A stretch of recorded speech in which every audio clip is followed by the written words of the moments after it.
الحمد لله رب العالمين والصلاة والسلام على أشرف الأنبياء والمرسلين نبينا محمد وعلى آله وصحبه أجمعين۔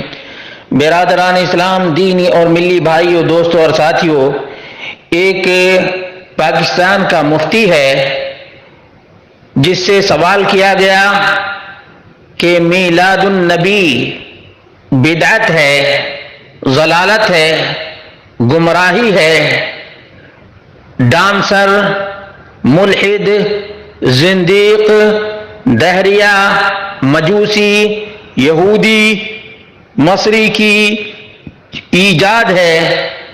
تو اس نے جواب دینے کے بجائے الٹا سوال کرنا شروع کر دیا کہ قرآن کریم 30 پارے ہیں۔ کتنے؟ کیا 30 پارے نبی کریم صلی اللہ علیہ وسلم کے زمانے میں تھے؟ اس کا جواب بالکل ہی آسان ہے۔ آپ وہ کوئی بھی مکتب فکر ہو، ان کے پاس جو قرآن چھپ رہے ہیں وہ بھی 30 سپاروں کے ساتھ ہی چھپ رہے ہیں۔ تو کاش کوئی تو سوال کرے کہ میلاد مصطفیٰ صلی اللہ علیہ وسلم تو آپ کے کہنے کے مطابق، چونکہ سرکار نے نہیں کی، نہ اس کا حکم دیا، نہ صحابہ نے کی، نہ اس کا حکم دیا، نہ تابعین نے کی، نہ اس کا حکم دیا، تو یہ بدعت ہو گئی۔ لیکن 30 سپاروں کی تقسیم میں نہ سرکار کا حکم یاد رہا، نہ ان کا عمل، نہ صحابہ کا کردار یاد رہا، نہ عمل، نہ تابعین کا کردار یاد رہا، نہ ان کا عمل۔ 30 سپاروں میں چھاپنا بالکل جائز ہے۔ یہ بدعت ہے یا نہیں؟ کہ بدعت اس کو کہتے ہیں جس کی اصل شریعت میں موجود نہ ہو، جس کی اصل شریعت میں موجود نہ ہو۔ اب میرا سوال میلادی بدعتی ڈانسر کے مقلد سے یہ ہے، یہ تو اپنے آپ کو حنفی مقلد کہتے ہیں، لیکن میلاد کا موقع آتا ہے تو ڈانسر، نچنیاں، گویے، مجوسی اور یہودی کے مقلد بن جاتے ہیں۔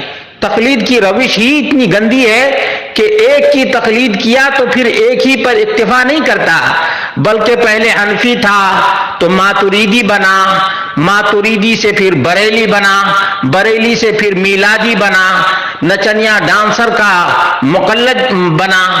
تو یہ حقیقت ہے تقلید کی۔ بہرحال تقلید کے بارے میں پہلے بھی بیان کر چکا ہوں کہ تقلید دراصل جانور کے گلے میں جوتا ڈالنے کا نام ہے۔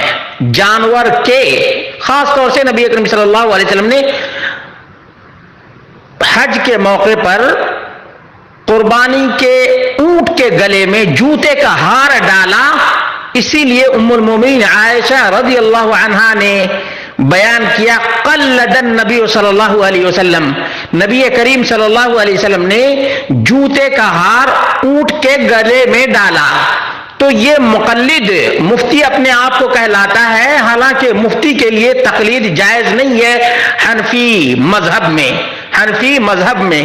بہرحال اس نے الٹا جو سوال کیا ہے، اس سے میرا سوال ہے اور تمام میلادیوں سے سوال ہے، اس لیے کہ میلادی الٹے سوالات کرتے رہتے ہیں، جبکہ میلادی کا اقرار ہے کہ رب کے قرآن سے ثابت نہیں، نبی کے فرمان سے ثابت نہیں، صحابہ کرام سے ثابت نہیں، تابعین اعظام سے ثابت نہیں، تبع تابعین سے ثابت نہیں ہے، یہاں تک کہ امام ابو حنیفہ، امام مالک، امام شافعی، امام احمد بن حنبل، امام سفیان الثوری، یہاں تک کہ پیران پیر جس کو یا غوث المدد یا غوث المدد پکارتے رہتے ہیں، ان سے بھی ثابت نہیں۔ وہ تو ربیع الاول کے مہینے میں نبی کریم صلی اللہ علیہ وسلم کی پیدائش کو جانتے بھی نہیں، پیران پیر نہیں جانتے، یہ میلادی جانتا ہے، کیونکہ یہ میلادی یہودی کی تقلید کر رہا ہے۔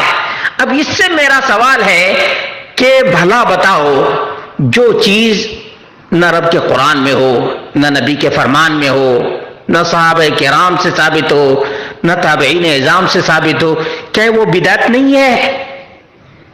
یقیناً بدعت ہے، لیکن تم نے اس میں ایک چوچلا لگا دیا ہے کہ یہ بدعت حسنہ ہے، حالانکہ نبی سے تم آگے بڑھ گئے۔ نبی کے سب سے بڑے گستاخ تو تم ہی لوگ ہو، مقلدو۔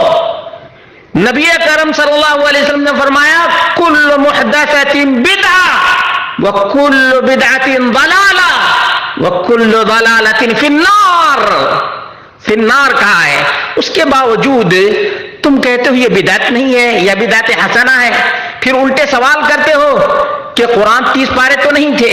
اس کا جواب سنو، قرآن موجود تھا یا نہیں تھا؟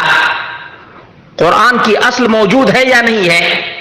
اگر قرآن کی اصلیت نبی کے زمانے میں ٹھکرا دو، قرآن کی اصلیت کا انکار کر دو تو کافر بن جاؤ گے، کافر بن جاؤ گے۔ اب بھلا بتاؤ، ایک کتاب ہے اس کو آسانی کے لیے، اصل کتاب ہے، اس کو آسانی کے لیے اگر سبق، 2 سبق، 3 سبق لگا دینے سے کیا بدعت ہو جائے گی؟ نہیں۔ بدعتی ذرا غور سے ان باتوں کو سوچو اور اس پر توجہ دو، معلوم ہو جائے گا کہ قرآن کے 30 پارے اس لیے بنائے گئے ہیں تاکہ آسانی ہو، جبکہ اس کی اصل موجود ہے یا نہیں ہے؟ قرآن کریم نبی کریم صلی اللہ علیہ وسلم پہ اترا یا نہیں اترا؟ صحابہ کرام نے پڑھا یا نہیں پڑھا؟ نبی کریم صلی اللہ علیہ وسلم نے قرآن کریم کا دورہ جبریل علیہ السلام سے کیا یا نہیں کیا؟ ظاہر سی بات ہے، اللہ کے رسول صلی اللہ علیہ وسلم نے پورے رمضان میں جبریل کو سنایا، تو وہ پورا کا پورا ایک ہی رات میں سنا دیا کرتے تھے یا پورے رمضان میں سنائے ہیں؟ بتاؤ، یہ تقسیم نبی اکرم صلی اللہ علیہ وسلم سے ثابت ہے، بدعتی تم کو کیا معلوم؟ تم بدعت کا شکار ہو کر بالکل ہی دماغ سے بھی عاری ہو گئے ہو، تمہارا دماغ بھی مفلوج ہو گیا ہے، ورنہ تو اتنی گھٹیا بات مفتی ہو کر مفت خور تم اتنی گھٹیا بات نہ کرتے۔ تم کو بدعتی میلادی کہا جاتا ہے تو تم الٹے سوالات کرتے ہو، اس کا جواب لے لو، میں تمہارا جواب دینے کے لیے تیار بیٹھا ہوں، تمہارا جو بھی سوال ہوگا تمہارے ایک ایک سوال کا جواب دوں گا انشاءاللہ العزیز۔